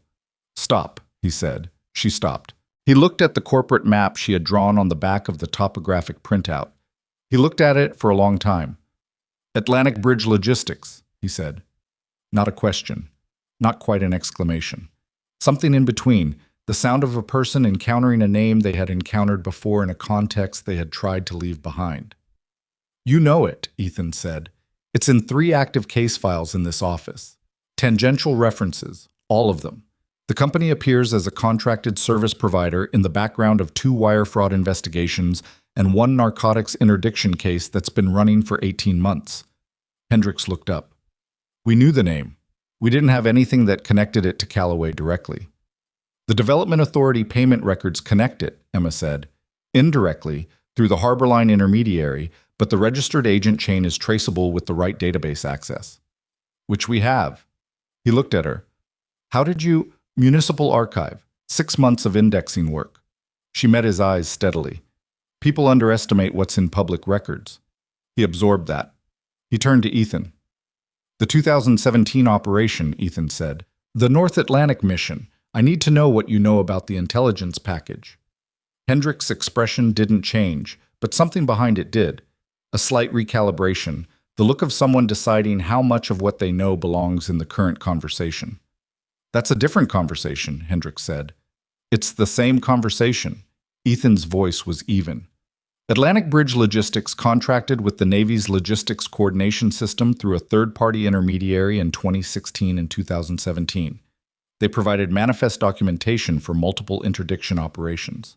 The manifest for Operation Corridor, my operation, was inaccurate by a significant margin. 2 of my people died because of that inaccuracy." He paused. "I want to know if that inaccuracy was an error or a decision."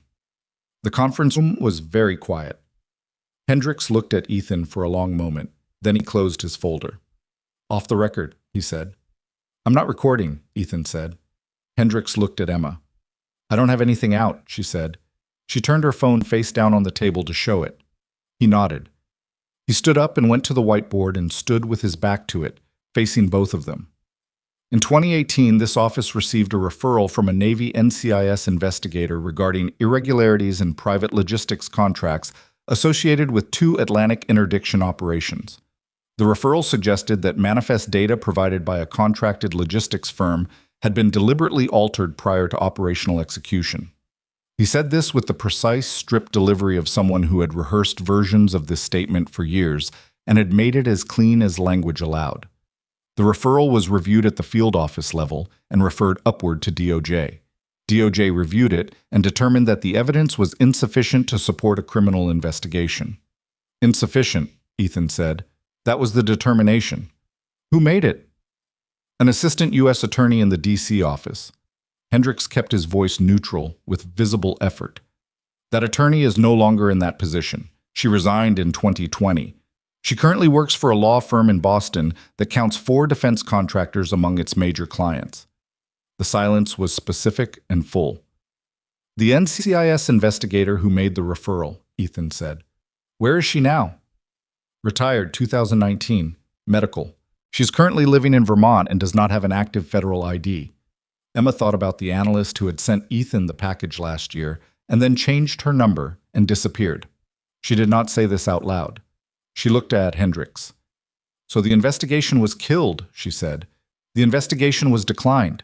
There's a technical distinction." "Is there a practical one?" Hendricks looked at her. Something in his expression shifted. A slight movement around the mouth that might have been the beginning of a response he decided not to give. "No," he said. "Not a meaningful one." "Then what's changed?" Emma said. "Between 2018, when it was declined, and tonight, when you cleared a conference room and met us in the lobby." Hendricks came back to the table and sat down. He opened his folder for the first time. He took out a single page and put it in front of them. It was a photograph. Maritime.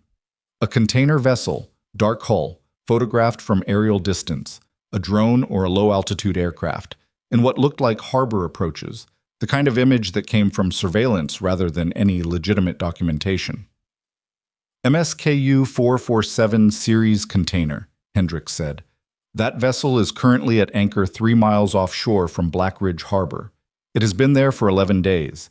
Its declared cargo is construction materials bound for a development site in Nova Scotia." He let them look at the photograph. "Its actual cargo, based on signals intelligence collected 2 days ago, is consistent with what your audio recording describes." Emma looked at the photograph, at the vessel, at the water between it and the harbor she had lived beside for 2 years. "You already knew," she said. "We knew the vessel. We didn't have the landside connection. We knew money was moving and we knew the harbor was involved, but we could not connect it to anyone with authority over the harbor access without better documentation of the financial structure." He looked at Emma's corporate map. "This is the documentation." "So you needed me," she said. "We needed what you found, yes. And you've been working this for how long? 14 months? She put that away and looked at the photograph again and thought about 11 days at anchor, 3 miles offshore, an account that had to be confirmed before the girls could move, and the gap between what was known and what was actionable, and how long that gap had existed while the vessel sat in the water. "What's the timeline for the transfer?" Ethan asked. "Based on communications intercepts, 48 to 72 hours. The count confirmation is the last logistical step. Once it clears, the vessel moves to the secondary transfer point." "Which is where?" "Unknown. That's the gap. We know the count happens shoreside, at the harbor facility or somewhere connected to it. We don't know the exact location or the confirmation protocol." Ethan looked at Ranger.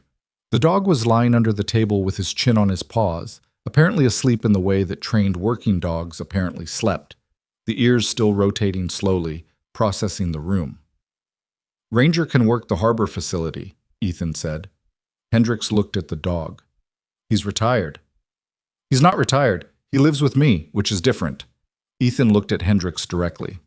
"He tracked through maritime environments for 2 years, salt air, tidal flats, container yards.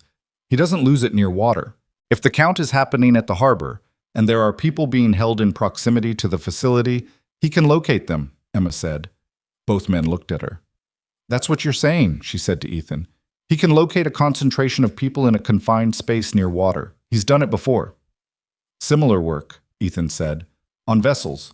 The confined space application is different, but the scent dynamics are comparable." Hendricks put his hands flat on the table, the same gesture as before, the one that meant he was stabilizing himself against something he was about to say. "I cannot authorize a retired military working dog as an operational asset in an active federal investigation," he said. "I cannot put either of you in an operational role. I'm not asking you to authorize anything," Ethan said. "I'm telling you what Ranger can do and what I intend to do with that information, separately from anything this office does or doesn't do." He paused. "What I need from you is the jurisdictional piece. When this produces results, those results need to go somewhere that isn't city government and isn't anyone in Callaway's network. I need a federal chain of custody that's clean." Hendricks looked at him for a long time. "You're describing a parallel operation," he said. "I'm describing a man walking his dog near a harbor facility." Another silence. Hendricks looked at the photograph. He looked at Emma's corporate map. He looked at the audio file timestamp on Emma's phone screen, still face down on the table. "If a private citizen were to observe something of evidentiary value in a public access area," Hendricks said carefully, "and that observation were reported to this office with contemporaneous documentation, that documentation would be part of the federal record. The chain of custody for anything observed in a public area is straightforward." "Clear," Ethan said. Hendricks stood up. He took the aerial photograph back and put it in his folder. He left Emma's documents on the table. "Those are your copies," he said. "This office will want originals of everything, which means a formal interview process with our financial crimes unit." He looked at Emma. "That will take time to arrange." "How much time?" 24 hours to get the right people in the room." He looked at Ethan. "You understand what you're doing?" I understand what Ranger and I are doing, Ethan said. Yes. Hendricks picked up his folder.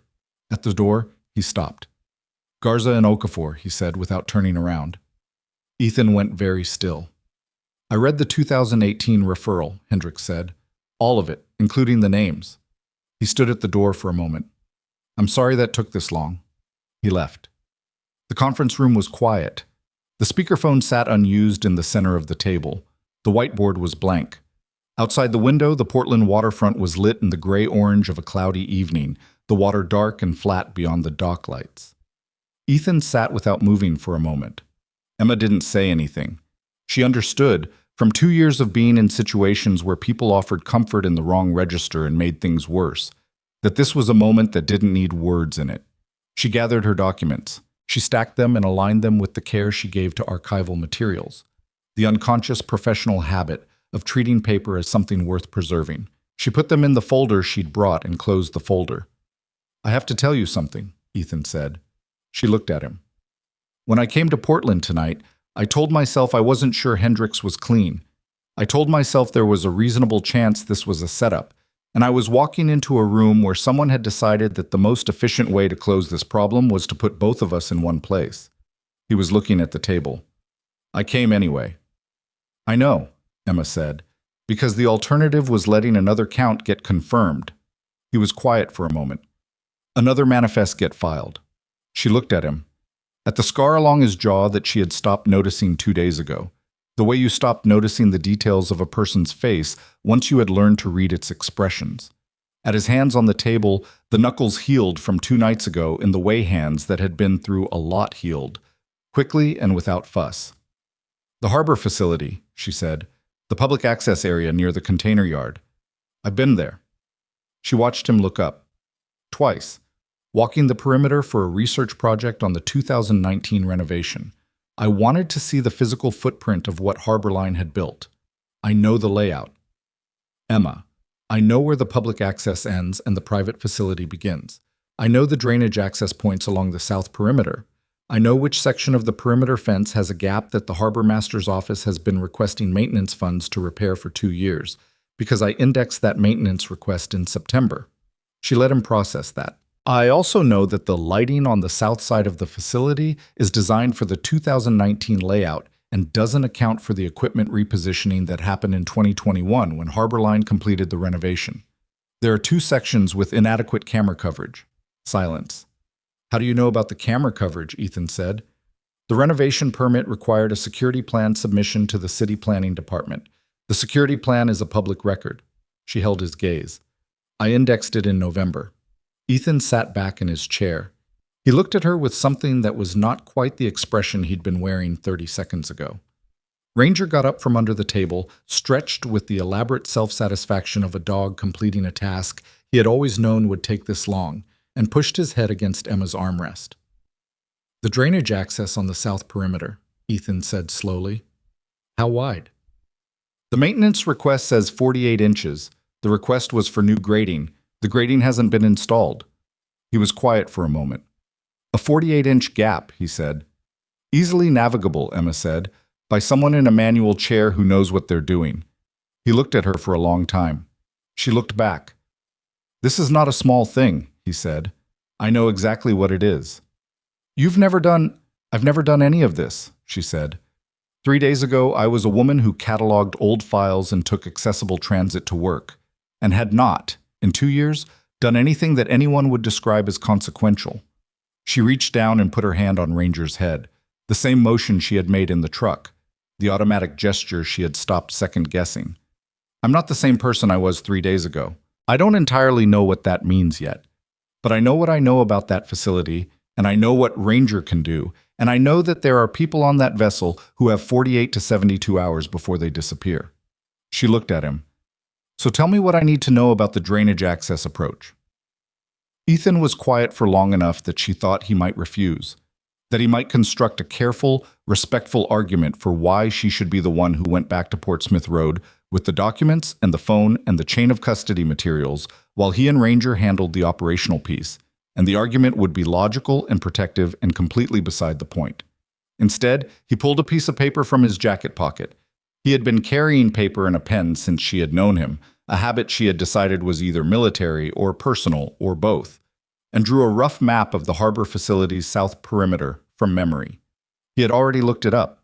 She understood, looking at the map, that he had looked it up at some point during the drive and had been running the layout in his mind while she had been reviewing the documents on her phone. He had already been planning to go. He just hadn't, until this moment, been planning to take her. The approach from the drainage access goes northeast, he said. Ranger works point. I'm 6 feet behind him. You stay at the drainage entry until I signal. He looked at her. If I don't signal within... How long? She said. 20 minutes. And if 20 minutes passes without a signal? You call this number. He wrote Hendrix's direct line below the map. You say the word contingency. That's all. He'll know what to do. She took the paper. She looked at the map, memorizing the layout against the layout she already carried, cross-referencing. The two pictures matched closely enough.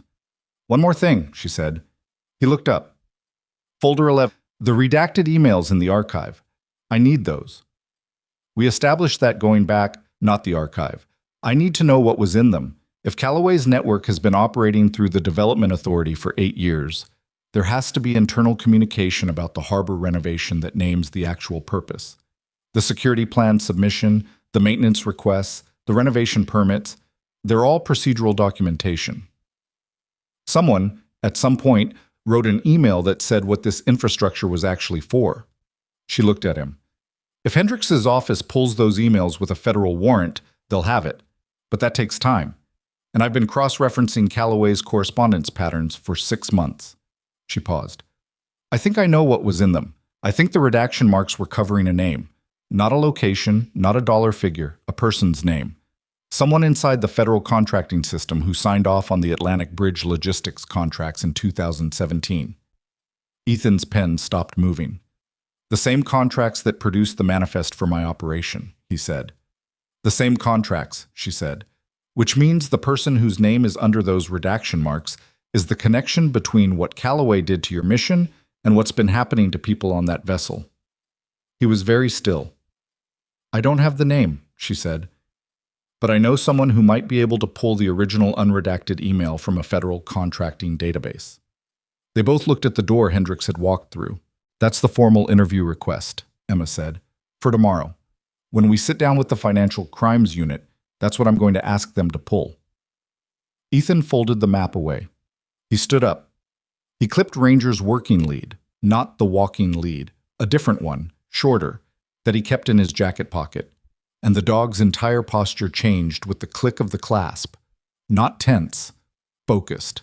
The organized attention of an animal that had been doing this long enough to know the difference between a walk and a mission. Emma watched that transformation. She thought about transformation, about how it didn't always look like what you expected, didn't always announce itself with visible change. Sometimes it looked like a dog moving from a loose sit to a specific stillness. Sometimes it looked like a woman reviewing evidence photographs while the highway moved under her. Sometimes it had been happening for 2 years and you only recognized it in the moment it was needed. She put the folder in her bag. She adjusted her gloves. The weather had dropped in the last hour, and the harbor would be colder than the city, and checked the grip on her push rims. Tell me about the drainage access approach, she said again. The ground condition. Is it even?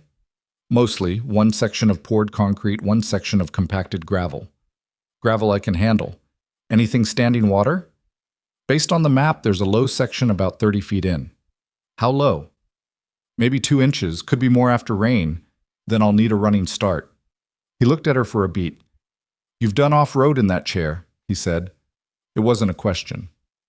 I've been in a wheelchair for 2 years, she said. Not 2 years of sitting still. He absorbed that. She moved toward the door. Ethan, she said. He looked at her. Garza and Okafor, she said. When this is over, I want to know about them. Who they were. She held his gaze. If that's okay. He was quiet for a moment. Something moved through his face that he didn't try to prevent. Yeah, he said. It's okay. Ranger pulled lightly on the working lead, ready, patient, already oriented toward the door and whatever was on the other side of it. They went. The harbor at night smelled like salt and diesel and the particular cold that came off open water in late autumn. a wet chill that got into fabric and stayed there. Emma had been outside in worse. She had done her first post-rehabilitation winter in a ground-floor apartment in Black Ridge Harbor with single-pane windows and a heating system that was old enough to have opinions. And she had learned that cold was manageable if you stopped fighting it and simply accounted for it. Gloves, layers, the grip adjustment you made when your hands were not fully warm. She made those adjustments now as Ethan pulled the truck to a stop on a service road 3/4 of a mile from the harbor facility's south perimeter, behind a maintenance equipment yard that was unlit and unattended at 9:20 p.m. They had driven mostly in silence from Portland, not the uncomfortable silence of people who had run out of things to say, but the specific quiet of two people running separate internal checklists. Emma had reviewed the facility layout against Ethan's hand-drawn map until she had the two images fully reconciled. She had charged her phone to 100% from the truck's USB port. She had checked the cloud backup twice and composed, but not sent, a message to her mother in Ohio that said only, "I love you. Everything is fine. I'll call soon." She had left it in the drafts folder. Ethan had called nobody. He had driven and occasionally looked at Ranger in the rearview mirror and said nothing, which Emma understood was not absence of thought, but the particular internal organization of a person preparing to do something that required everything to be in the right place before it began.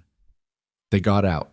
The equipment yard smelled like motor oil and rust. Ranger hit the ground and immediately went to work, nose down, moving in the loose, purposeful arc that distinguished tracking behavior from regular movement, processing the air in layers that Emma couldn't access, but had learned to read through the translation of his body. "Perimeter is 3/4 of a mile," Ethan said quietly. He was doing a final equipment check. Nothing elaborate, nothing that would have looked out of place to a passerby if there had been a passerby. A small flashlight. His phone. The working lead.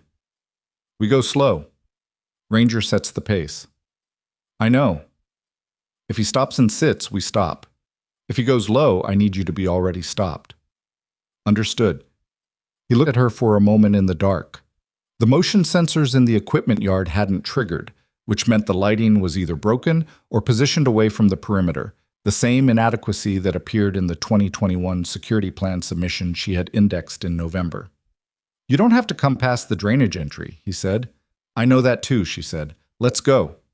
They moved along the service road in the dark, staying off the gravel edge where footsteps were louder, keeping to the compressed dirt margin that ran beside it. Emma's chair was quiet on that surface. She had learned years ago how to move without the constant small sounds that careless rolling produced, the scrape and click of wheels on uncertain terrain, and she applied that knowledge now with the focused economy of someone doing the most useful thing they knew how to do in the situation they were actually in. Ranger worked ahead of them, never more than 20 feet out, checking back periodically with the brief, assessing look of a dog who had been trained to maintain contact with his handler without being told to. The south perimeter came into view at 9:41 p.m. The facility fence was 8 feet of chain link topped with angled barbed wire, the kind of installation that communicated serious intent without being military grade. The section Ethan had mapped, the maintenance gap, 2 years of unfunded repair requests sitting in Emma's indexed files, was 40 feet east of a utility conduit housing that stuck out from the fence line and broke the camera sight line from the northwest tower. The gap was there. Not 48 inches. Closer to 52, the fence folded back on itself and wired loosely in a way that suggested someone had opened it deliberately at some point and resecured it badly. Emma looked at it and made the clearance calculation without being asked. She could fit. Ranger had stopped at the gap's edge. He was not sitting. Sitting was his indication alert, the trained signal for a confirmed find. He was standing, fully oriented inward, every line of his body pointing toward the interior of the facility with the concentrated certainty of an animal that had found what it was looking for before being asked to look for it. Ethan crouched beside him, put his hand lightly along the dog's flank, reading him the way she had watched him do twice before. Not petting, not reassuring, listening. He stood up. "They're inside," he said, low, certain. Emma's chest tightened. "How many can he tell?" "He can't count, but the response is strong, which means it's not one or two." He looked at the facility interior, a cluster of low warehouse structures, a container staging area, dock equipment, the deep water access renovation. $4.3 million of infrastructure built with money that had moved through 4 shell companies before touching anything real. I'm going in. Signal me when you have them. He looked at her. She held up her phone. Hendrix's number pulled up, the word contingency already typed in the message field. Waiting. 20 minutes, she said. He unclipped Ranger's lead and folded it into his jacket pocket and said the word, and Ranger went through the gap in the fence like water finding the path of least resistance. Quick, silent, completely certain of his direction. Ethan followed. Emma positioned herself at the gap and watched them disappear between 2 equipment sheds and became, for the second time in 3 days, the person waiting in the dark. She did not find it easier the second time. She had not expected to. She counted. Not obsessively. She had learned during 2 years of medical appointments and rehabilitation sessions, and the particular waiting that defined life in a body that required more logistics than most, that obsessive counting made time feel longer, not shorter. She counted in the background, a low-level process. Running beneath the surface attention she was giving to the facility interior and the ambient sounds of the harbor at night, and the question of whether the dark blue SUV from that afternoon had relocated, or whether the 2 separate groups, Callaway's private contractors, and whoever had accessed the city IT system, had coordinated in the hours since. She thought they probably had. She thought the window Ethan had written on the Portsmouth roadmap, 72 HRs, had been collapsing faster than either of them had said out loud since the conference room in Portland, and that the vessel offshore and the count that needed confirming, and the girls who didn't move until it was done, were all operating on a timeline that was running parallel to theirs and might be running slightly faster. At 11 minutes, Ranger came back through the fence gap alone. Emma's hand went to her phone. Then Ranger sat. Full sit. Controlled, deliberate. The trained indication alert that meant confirmed find, and then he looked at her and then toward the gap. And the communication was clear enough that she didn't need the 17 years of working animal experience Ethan had to understand it. Come. She went through the gap. The clearance was tighter on the angled side than she had calculated from the outside. One wheel caught on the folded chain link and she had to reverse an angle differently, which cost her 8 seconds and produced a sound she didn't love. And then she was through, and Ranger was already moving, and she followed him between the equipment sheds toward the cluster of warehouse structures at the facility's interior. The ground was poured concrete inside the fence line. Even, which mattered, she moved fast. Ranger led her to the 3rd structure, a low, wide building that had been a general warehouse before the renovation and was now designated on the 2021 permit as maritime equipment storage. The roll door on the east face was down and locked. The personnel door on the south face had a padlock that had been cut, not open. The shackle was on the ground. Someone had been here before her. She pushed the door. Inside, Ethan, a flashlight pointed at the floor for ambient light, and 18 women sitting or lying on foam pads along the walls of a stripped warehouse that smelled like sweat and salt air and the specific human scent of people who had been afraid for a long time. Emma stopped in the doorway. The women looked at her. Some of them looked at the wheelchair. She watched their expressions and didn't see what she had spent 2 years bracing for. The pity, the discomfort, because people who had been through what these women had been through were not in the business of judging how other people moved through the world. They looked at her the way people who had been waiting a very long time looked at anyone who came through a door that was supposed to be locked, like she was the answer to a question they had stopped letting themselves ask. "I'm Emma," she said. "We're getting you out." One woman near the center of the room, maybe 30 years old, with a cut along her cheekbone that had been cleaned but not treated, looked at Emma and then at Ethan and then back at Emma. "How many are outside?" she said. Her English was accented. Eastern European, Emma thought, or possibly Balkan. "2 of us," Emma said honestly, "and federal law enforcement on the way." The woman assessed this. She had the eyes of someone who had been given inaccurate assurances before, and had learned to evaluate the person delivering them as much as the assurance itself. She looked at Emma for a long moment. "Okay," she said. Ethan was already on his phone. Hendrix, the contingency call, the follow-up that said, "Not contingency, actual location, send assets now." She heard him give the facility address and the structure designation and a personnel count, and then the specific phrase, "No hostile contact yet," with the emphasis on yet that communicated a timeline. "How long?" Emma asked when he came off the call. 20 minutes for the first units. They had assets staged. Hendricks moved faster than I expected. He's been running this for 14 months, she said. He was ready. Ethan looked at her. You're not surprised. Are you? He wasn't. Ranger had positioned himself at the personnel door, facing outward, monitoring the facility. His ears were rotating, his body was still. Emma moved through the warehouse, speaking to the women who were alert. Some were not.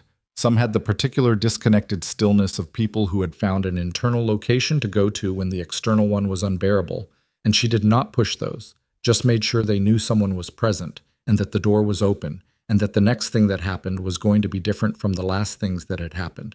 She did not make promises she couldn't verify. She said what she knew and left space for what she didn't. The woman with the cut on her cheekbone followed her. Her name was Vera. She had been in the warehouse for 6 days. There are more, Vera said. Not here. On the water. Emma looked at Ethan.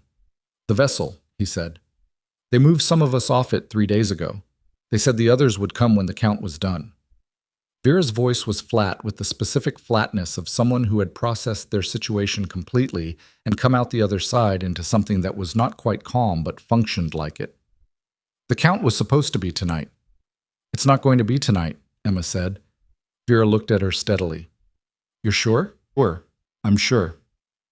Outside, Ranger made the low sound. Not the warning register. Something different. The alert that meant new presence. Approaching. And then immediately his posture shifted and Emma realized the distinction. He was alerting to the federal response, not a threat. The specific body language of a working dog, recognizing law enforcement movement patterns. The first vehicles came in through the main facility gate with lights but no sirens. The operational choice of people who didn't want to give the vessel offshore time to respond to an alarm. Emma watched through the warehouse door as 4 dark SUVs moved across the facility yard in a pattern that covered the approach angles, and behind them a marked Coast Guard vehicle, and what she recognized from 2 years of reading municipal emergency response permits in the archive as a victim services van. Hendricks came in behind the 4th SUV, on foot, moving with the purposeful urgency of someone who had been waiting 14 months for this specific moment and was not going to waste it by running. He saw Ethan first, then Emma. Then he looked past them into the warehouse, at the 18 women, and his face did something that he did not try to prevent and did not appear to notice he wasn't preventing. Just a moment. Then it was gone, and he was back in operational mode, directing his people with the clipped efficiency of someone who had rehearsed this many times and was finally executing. Victor Calloway was arrested at 11:47 p.m. at his residence in the Blackridge Harbor's North Hill neighborhood. The expensive section, the houses that looked directly over the water he had used for 8 years. Emma learned this from Hendricks the following morning in a conference room that smelled slightly better than the one the night before, over coffee that was marginally less terrible. He had not resisted. The arresting agents described a man who had answered the door in a bathrobe and looked at their credentials and said nothing for approximately 5 seconds, and then stepped back and let them in, with the particular resignation of someone who had understood for some time that this was the probable conclusion and had simply been running out the clock. The vessel offshore was boarded by Coast Guard assets at 1:15 a.m. 23 additional people were recovered. The crew offered no resistance. The name under the redaction marks in Folder 11. The federal contracting official who had signed off on the Atlantic Bridge logistics contracts in 2017 was obtained through a federal database pull at 8:43 the following morning. A deputy director in the Defense Logistics Agency's Contracted Services Division, who had retired in 2019 with a commendation and a pension and had subsequently joined the board of a defense consulting firm that counted 2 of Calloway's shell entities among its advisory clients. He was arrested at his home in Alexandria, Virginia, at 10:15 a.m. Hendricks told Emma and Ethan both names in the same breath, as if he understood that separating them would have been a dishonesty about what they represented. One name for what Calloway had done to 41 people on a vessel 3 miles offshore, and one name for what had been done to Garza and Okafor in the North Atlantic 9 years ago. The same network, the same manifest logic, people as units in a count that had to be confirmed before anything moved. Ethan sat with both names for a long moment. Then he said, "Was it deliberate? The 2017 manifest." Hendricks looked at the table. Based on what we've recovered so far, yes. The inaccuracy wasn't a clerical error. The operation was going to interdict a vessel that was also being used for secondary cargo. Making the interdiction fail protected the secondary operation. He paused. Your team was a liability to the timeline. The silence in the room was very specific. Emma did not look at Ethan. She looked at the table, at her coffee cup, at her hands, and gave him the space to be in it without an audience. Okay, Ethan said finally. Just that. The same word she had used in Portsmouth Road when she understood what the financial records meant, the word that was not acceptance but the beginning of knowing what you were going to do with something you couldn't change. Hendricks nodded. The formal deposition process starts this afternoon, Hendricks said. Both of you. The financial evidence goes into the RICO framework. With your testimony, Emma, we can establish the 8-year pattern as a criminal enterprise rather than isolated transactions. That's the difference between a fraud conviction and a conspiracy charge. He looked at her. You'll be called as a material witness. I understand. It will be public. Your name, your role. I understand that too. He looked at her in this way he had looked at her the night before, in the warehouse doorway, with that brief, unguarded quality that she was beginning to think was simply what Marcus Hendricks looked like when he encountered something that surprised him. For what it's worth, he said, the financial analysis you produced from public records alone is, our financial crimes unit reviewed it this morning. The senior analyst said it was the cleanest predicate documentation he'd seen outside of a formal law enforcement investigation. Emma looked at him. He said that? He said that and some additional things that were somewhat more colorful, but the substance was that. She looked at the coffee cup. She looked at the table. She felt something move through her chest that was not quite pride and not quite relief, and not quite either of those things, but was in the general direction of all of them. The specific feeling of a person who has been operating for a long time, at a capacity that nobody around them has been measuring and has finally been measured. Good, she said. 3 weeks later, Emma went back to the archive. Not to her old position. Purcell had handled the federal investigator's arrival with the anxious cooperation of a man who had understood immediately that he was not a suspect and had committed to remaining that way, and the archive itself had been treated as a crime scene for 48 hours before the physical evidence was catalogued, and the building returned to operation. Her workstation had been photographed, her terminal logs pulled, the indexed records formally entered into the federal evidence record. She went back because the Development Authority collection still needed to be properly closed out, and because the archive existed for the city, whether or not the city had been adequately caring for it, and because the work was her work, and she was good at it, and she had stopped seeing those things as lesser reasons. She also went back because her formal employment there had become, in the past 3 weeks, something interesting. The State Attorney General's office had called. A federal oversight committee had called. 2 university research centers had called. All of them, in their different registers and with their different institutional purposes, wanted to speak with the archive employee who had built an 8-year financial crime case from public municipal records, wanted to understand the methodology, the cross-referencing approach, the indexing architecture that had made the pattern visible. Emma had taken the calls. She had been precise and organized and direct, and she had answered the questions about methodology without false modesty and without performance. And at the end of the call with the Federal Oversight Committee, the committee chair had said, Ms. Lawson, have you ever considered a role in public records compliance? She had said she would think about it. She was thinking about it. The archive was quiet on the Tuesday afternoon she returned, the particular midweek quiet of a building that most people came to when they needed something specific and left when they had it. Emma settled at her workstation, logged in, and looked at the Development Authority collection in the document management system. The modified metadata from the 2:17 a.m. access had been restored by the federal IT forensics team. The records were intact. Folder 11, the redacted emails, had been formally entered into evidence and copies returned to the collection. She pulled up the unredacted version. The name was there, no black marker over it, just text in a 14-year-old email thread about logistics coordination and manifest verification, the kind of language that sounded administrative and was actually catastrophic. The language of people who believed that the right vocabulary made consequence someone else's problem. She read it. She closed it. She filed it in the correct location in the index. Then she started on the next collection. Ethan sold the house on Portsmouth Road in December. Not because he had to. He had enough saved from the years of security consultation to have options, but because Portsmouth Road had been a place to disappear into, and he was no longer in the business of disappearing. He found a property on the north edge of Blackridge Harbor, larger, with a converted outbuilding that had been a horse barn 40 years ago and had the kind of open floor structure that could become almost anything. He spent January making it into something. The program didn't have a name yet. He was not good at naming things, which Emma had pointed out was somewhat surprising for a man who could brief a tactical operation with precision and clarity, and he had said those were different cognitive functions, and she had said she was pretty sure they weren't, and the conversation had continued in the manner of most of their conversations now, direct, occasionally contentious, always honest, with Ranger somewhere in the room, making the space feel occupied in a way that had nothing to do with his size. The first veterans came in February.